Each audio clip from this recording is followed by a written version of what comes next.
Hey guys, and welcome back to the Fantasy Table brought to you by the Blue Stable. I am once again your host, Luke Verkamp, and tonight with me, I got Mason Roach because our good buddy Austin is on vacation.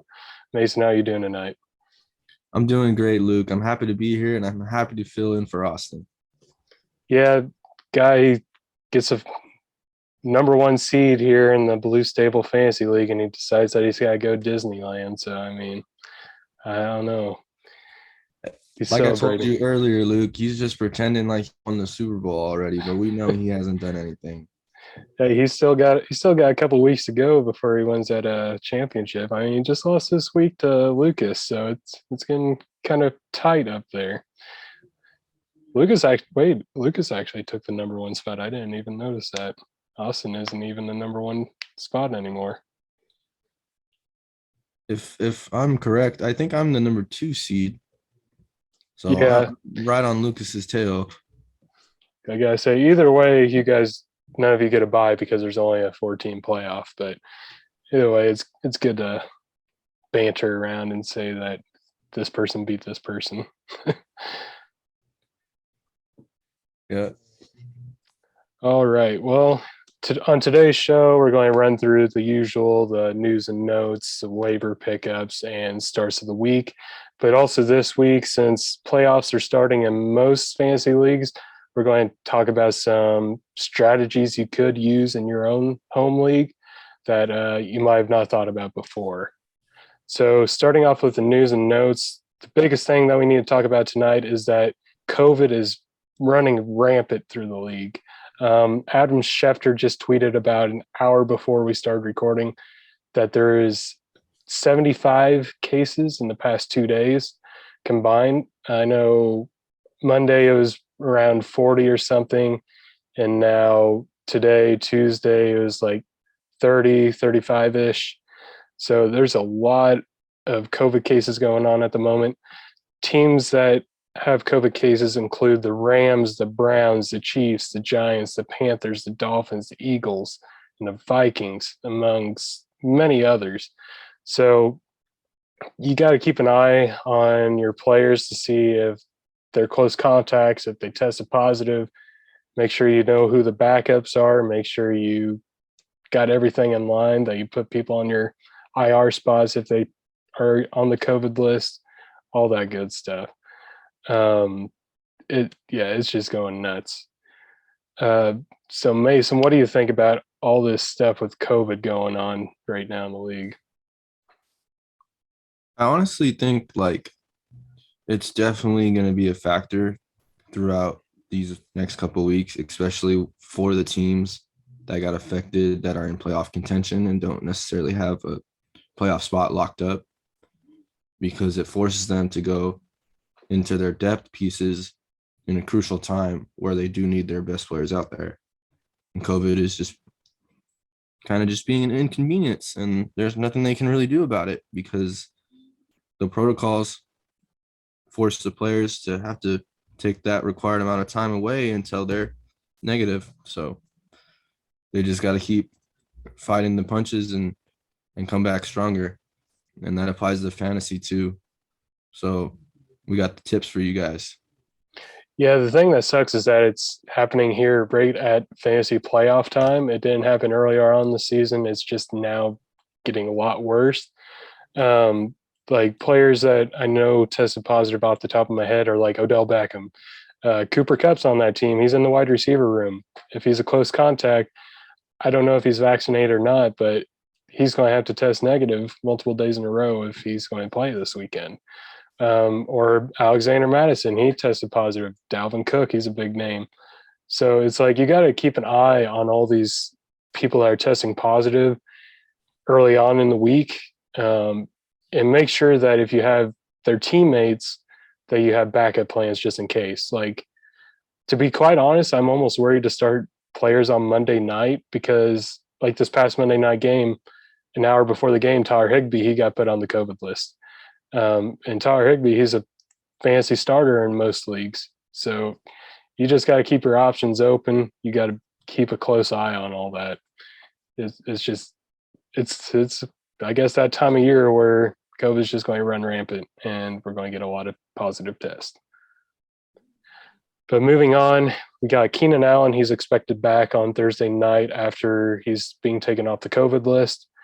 Melvin Gordon suffered a sprained thumb injury during Sunday's game, but it doesn't figure to limit his playing time, which kind of sucks because I have Javonte Williams in my main league, and I was hoping that he would get the whole workload of carries again, but I guess that's just going to have to wait till next year. Aaron Rodgers suffered a setback on his toe injury. He looked very fine on Sunday night, so I don't think this is going to hinder him too much from his performance, but something to keep an eye on. Kareem Hunt is unlikely to play Saturday with an ankle injury, and to be honest, he might miss more. We'll talk a little bit more about that later, but yeah, just keep an eye out if Kareem Hunt gets put on IR or anything serious like that. DJ Moore is day-to-day with a hamstring injury. And Matt Rule thinks that Sam Darnold could be a factor down the stretch, which at this point, they just got to try whatever they can in Carolina for their quarterback room because Cam is being Cam and he shows flashes, but just isn't getting it done. And the Lions are hopeful that Swift and Hawkinson get back this week, even though I just saw a couple days ago that the Lions were saying that Swift might get put on IR. So conflicting reports there. They just say they might go on IR, and now they're saying they're hopeful to come back this week. So we'll see where that goes. Josh Allen has a foot sprain in his day-to-day. I still expect him to play this week. Nothing to worry about. If you have Josh Allen, you still play him. The Dolphins signed Duke Johnson off their practice squad after their whole running back room got hit with COVID. Myles Gaskin's out. Philip Lindsay's out on the COVID list. So Duke Johnson might be the guy in Miami this weekend. Emmanuel Sanders is likely out for Week 15. Michael Carter is expected to return in Week 15, which is a huge bump up for him because Elijah Moore is now out on IR, so he would get a lot of targets. He'd immediately be the top guy in that backfield again. Mike McCarthy is feeling a lot better about Tony Pollard, thinks that he's going to return soon. Wayne Gallman got picked up by the Vikings because, as we said a little bit ago, Alexander Madison is on the COVID list, so they're going to have other players picked up just in case something does go wrong. DeAndre Hopkins and James Conner went out late in the game on Monday night. Haven't heard any updates yet on if they're injured for a longer term or not, but keep an eye on that. Pete Carroll said that Rashad Penny deserves a shot to be the lead back, which I sure hope so because they spent a first-round pick on the guy a few years back. And yeah, I know he's been injured a lot, but he's very talented and definitely more talented than Alex Collins and the other running backs they have in that room. The Ravens are going to wait and see about Lamar Jackson. He left the game early on Sunday. Pretty nasty hit. Hopefully he can come back because he's very good, very electric. And a lot of people are going to be counting on him for the fantasy playoffs. And Damien Harris, we got to know his status already, but he was a limited practice on Tuesday. So keep an eye on him. Make sure that he is a full participant on Saturday before you put him in your starting lineup. All right, so now we're going to move on to waiver pickups. But before that, Mason, did you have anything else you wanted to talk about with those news and notes?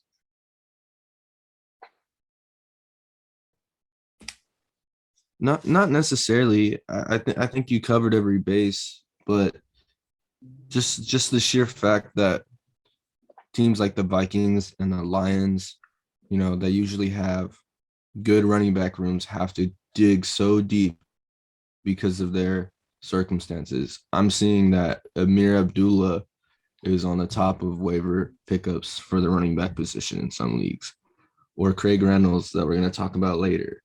It's just crazy to think that they're picking up guys off the street because of how bad COVID's getting. Yeah, it's pretty nuts. Like, Wayne Gallman, like he did pretty good last year for the Giants, but he's not a guy that I would expect to be a starting running back for the Vikings. But that's a very real possibility. Like you said, Craig Reynolds, I'd never heard of his name 2 weeks ago, but now he's a top waiver pickup. It's just one of those things. It's very odd, very odd. But either way, starting out on the waiver pickups, my top pickup of the week, and I can't stress this enough, is Rashad Penny. If you're in a fab league where you have the money, uh, like fab dollars that you can spend on free agents, I would spend almost everything that you have left because this is a starting running back that has talent that is going to get the workload for the rest of the season. Well, I don't know if you're going to start him this week because he plays the Rams this week. I know James Conner just did very well, but that was mostly receiving work and not as much rushing. But the week after the Rams, he's got Chicago, which is a decent matchup. Not great, but decent. And then for the fantasy championship week for most leagues, he has Detroit. And you want to target that everywhere you can. So definitely my top pick of the week. He's only owned in 24% of leagues. So I definitely want to get him where I can. And then next up is Justin Jackson. I mainly put this down because Austin Eckler left the game early on Sunday. So if he were to miss, Justin Jackson's probably going to get the largest role out of that backfield. So I'd pick him up just to be safe because if he is out, that's a starting running back for you. And then also something to keep an eye on is the trio of the D Johnsons, which is David Johnson. I know he's probably owned in most leagues, but he's going to be coming off the COVID list. And as we saw this past week with Royce Freeman, Davis Mills likes to check down the ball to the running backs. And then also D'Ernest Johnson, I'm mainly saying that because Kareem Hunt got injured. And finally, Duke Johnson, he might be the only guy in that Miami backfield against the Jets this weekend. So definitely some that you would want to start if he is the only guy there. Wide receiver, I'd put Gabe Davis. He's owned in 10% of leagues. This is only for deeper formats because in Buffalo, it's Stephon Diggs as the top receiver. But with Emmanuel Sanders out, Gabe Davis he's going to get a bigger role in that offense. Also, make sure if they are available that you pick them up is AJ Green and Devonte Parker. If DeAndre Hopkins were to miss, AJ Green's going to be a lot better option for you. And Devonte Parker is a really good receiver, and he's got a great fantasy playoff matchup. My last waiver pickup of the week this week is Taysom Hill. He is owned in 58% of leagues already, but I still think that's way too low for a guy that is constantly a top quarterback every single week that he starts. He's got the rushing upside, which is what makes him a great fantasy quarterback. Even though he's not a great NFL quarterback, he's still a great option to fantasy. Now, Mason, I'll let you talk about your guys that you want to pick up. Thanks, Luke. For my first waiver pickup and I would consider my main waiver pickup, if you guys are in a pinch within your wide receiver situation and you need a flex or you need a wide receiver too because you had gotten hit by the COVID bug with Keenan Allen, look for KJ Osborne. He's been Kirk Cousins' favorite target over these last 2-3 weeks, especially with the influx of Dalvin Cook missing and being inserted back into the lineup. It seems like outside of Jefferson, Osborne could take away some of Thielen's targets when he comes back. Look for his role to stay a little bit more consistent, even then when Thielen comes back from his injury, because Osborne's a deep threat and he's got a lot of speed. My second waiver pickup, and I'd say maybe not as popular, and only if you're in a 2-quarterback league or maybe more than 12-team league in fantasy. Or like a 32 league like we're in. Yeah. Or in a 32-man league like Luke and I are in. Mac Jones would be the man for you because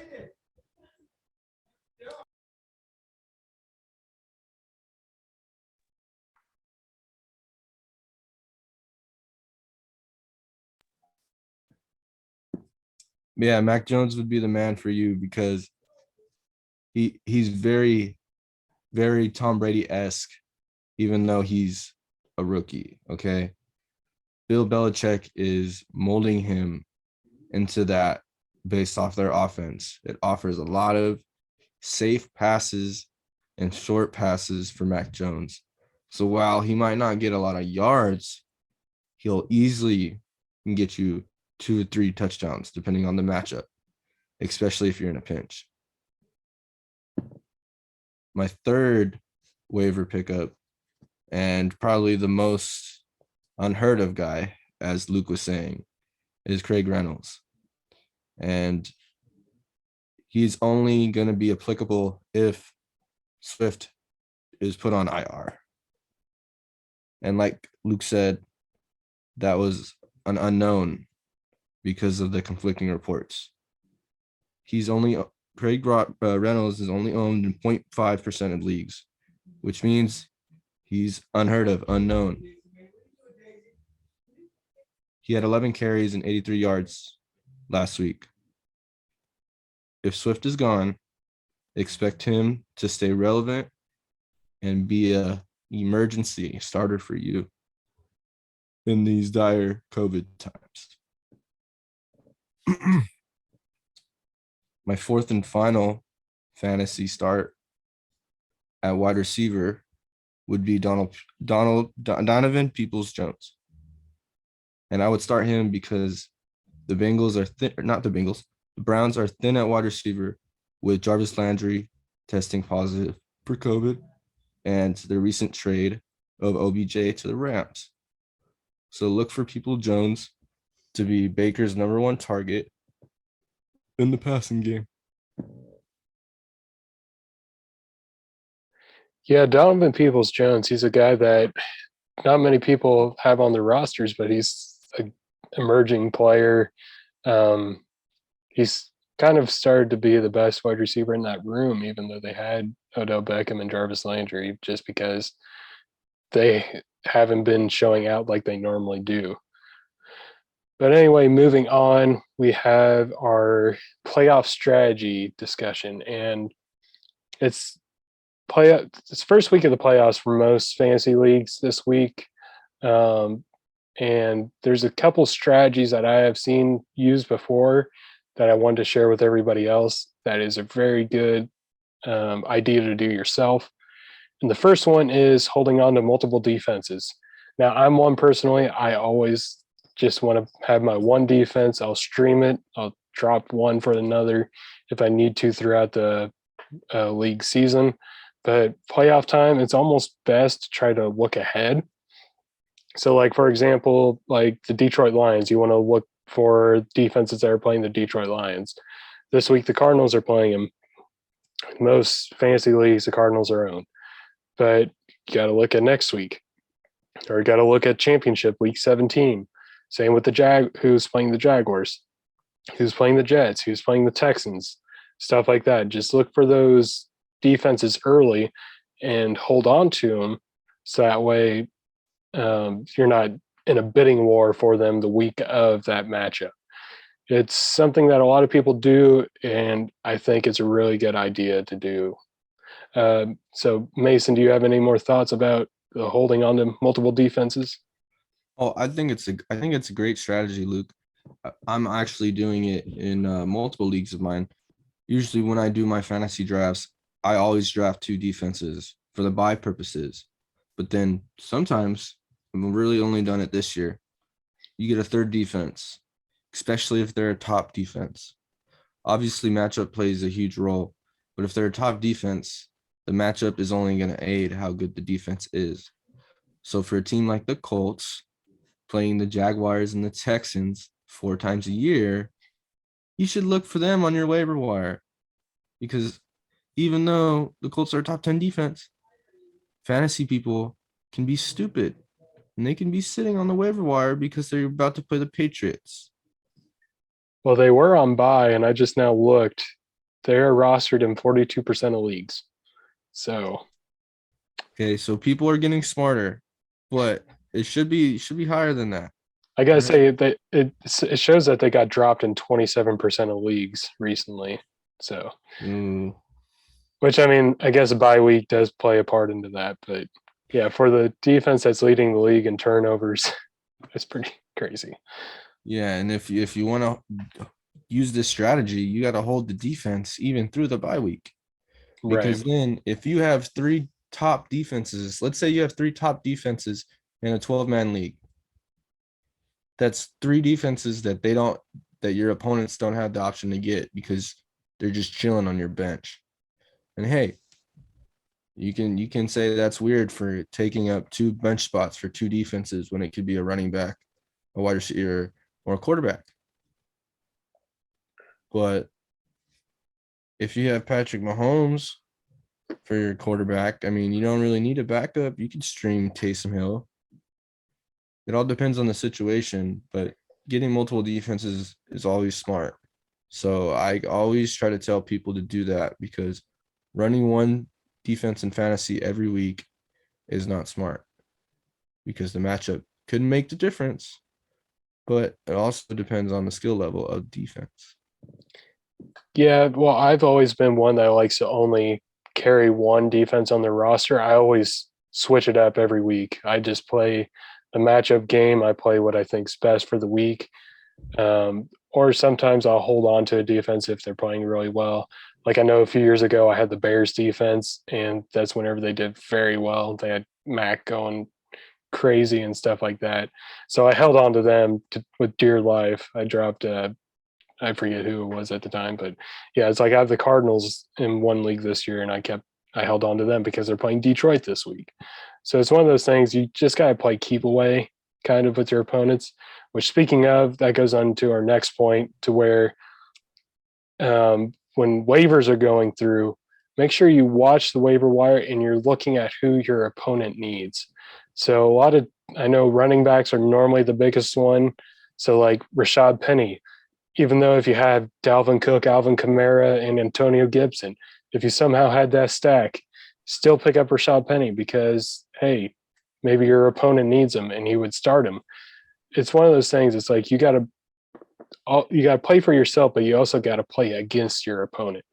So if you can keep someone away like KJ Osborne, as Mason was talking about earlier, how Kirk Cousins is starting to look at him, or Rashad Penny now that he's got the starting role, make sure that you play keep away from your opponent so that way they're not picking up a player easily and starting them against you and you potentially losing because of that.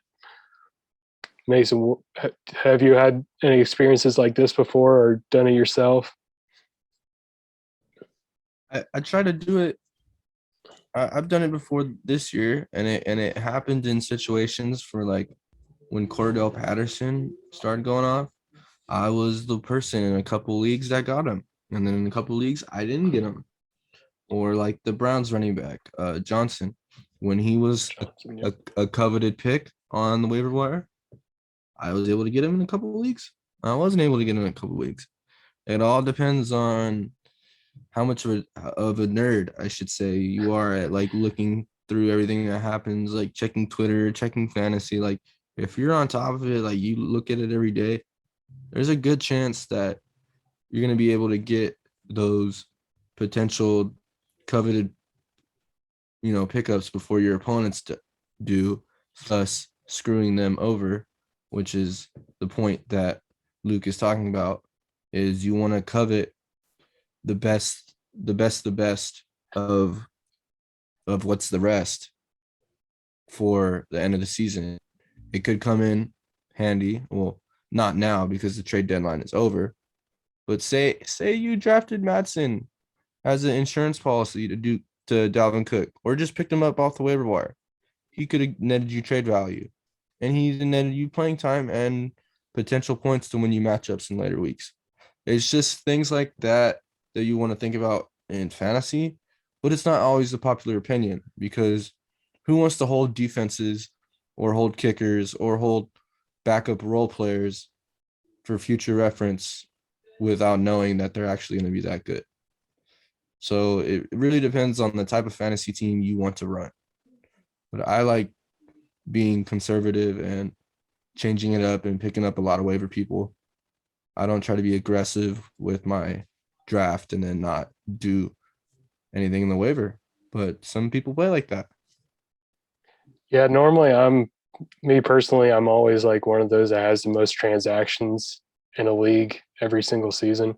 And that's just me. I just really enjoy the like switching up my roster, trying to do what's best at the time, not always sticking to one thing. While I trust my judgment in drafting, I am not always right. I never will always be right. And that's just a thing you got to live with. You always got to work on improving your roster.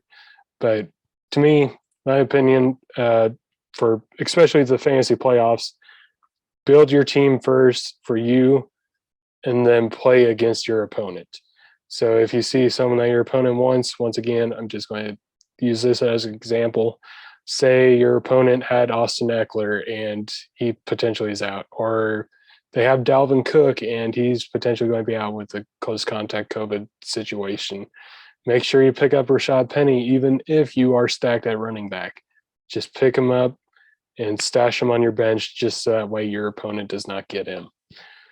The final thing that I want to mention about your playoffs is play your studs and play the matchups. Even if your stud has a bad matchup like Jonathan Taylor, he's playing the Patriots, and the Patriots love to take away your number one option. They got a good defense for a run game. Even though they are good at protecting against the run, do not worry about Jonathan Taylor. You still play him every single week. Cooper Kupp, he is a stud. You play him every single week. It's one of those things you just got to play him. Don't worry about what previous stuff has happened with other players that played against so-and-so's defense. You play them. And matchups, you got to look at what matchups are best. Like Devonte Parker, they're playing the Jets. That's a good matchup for him. It's one of those things. You got to play with the board that you are given. Even if one of your higher tier starters is playing in a worse matchup, sometimes you got to start him over the lower tier player that has a good matchup. It's a risk reward either way, but to me, you always got to play your studs first, and then you start playing the matchups. Now, moving on, we got our starts of the week. I will start off with my quarterback start of the week, which is Taysom Hill. Taysom Hill is playing Tampa Bay, and Tampa Bay gives up the sixth most points to quarterbacks. Taysom had less than 200 passing yards this past week and 0 passing touchdowns. You know where he finished? He finished quarterback 6 on the week. He's a fantasy cheat code, just like Jalen Hurts. Just because you aren't a great starting real-life NFL quarterback, you can still be a great fantasy quarterback. Moving on to running back. Running back have Nick Chubb. While Nick Chubb is most likely starting for you no matter what, as he was a first-round pick in most mock drafts, his stock could be rising more because he is the number 20th running back on the season so far, which is nuts for Nick Chubb. Kareem Hunt is probably going to be out, and Vegas gives up the third most fantasy points to running backs, second most in the past 4 weeks too. So he should eat this weekend. For my wide receiver, I have Brandon Ayuk.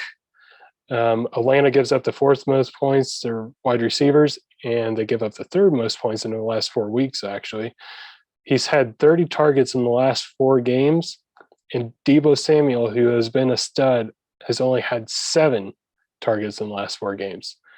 While he did miss 1 game to injury, even then, those 7 targets in his last 3 games played is less than Brandon Ayuk's average over the last 4, which is nuts.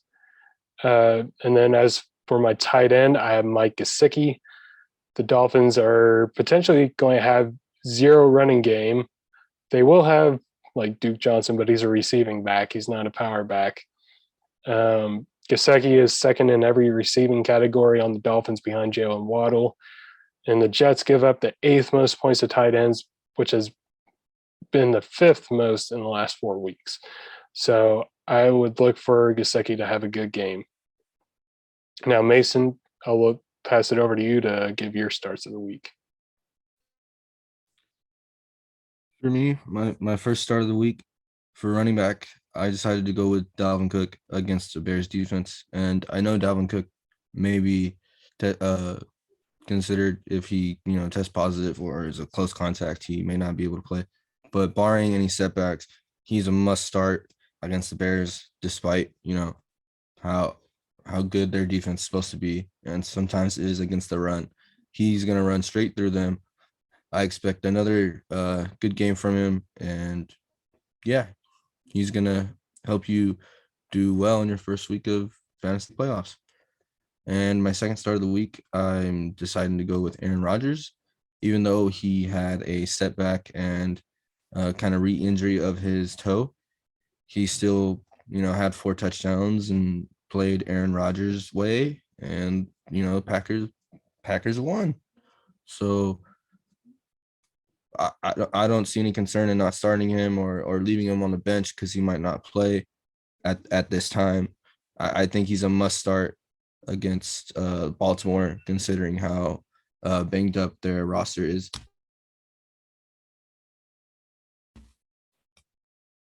My third start of the week and a must start is George Kittle. Okay.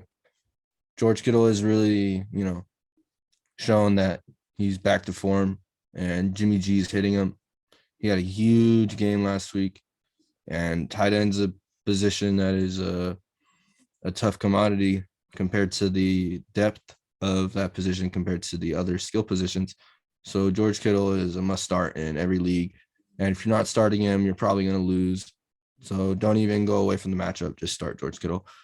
And the fourth and the most obvious must start of them all, as Luke was saying, is Cooper Kupp, potential offensive player of the year, just leading the league in receptions and yards and touchdowns and all that. So yeah, the stats speak for themselves. The Rams offense flows through Cooper Kupp, especially with OBJ being out with COVID.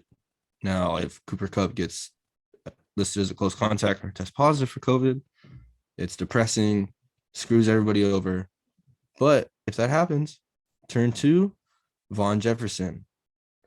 He is a outlier and potential dark horse in fantasy playoffs with OBJ being out.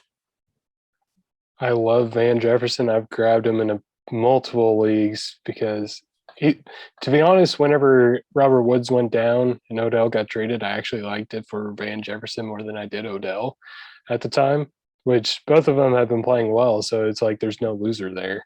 But yeah, Cooper Kupp, you're talking about how he's he's one of those studs that I was talking about earlier. Like you have to play him.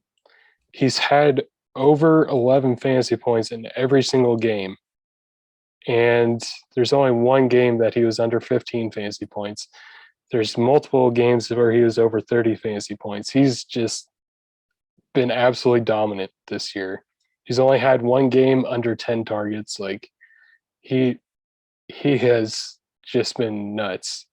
I saw earlier today that they said the only player that is going to have the same like fantasy points in a season for a wide receiver like Cooper Kupp was Jerry Rice back in the day. So it's one of those things like he is having a rare season, so you got to keep going with what's hot.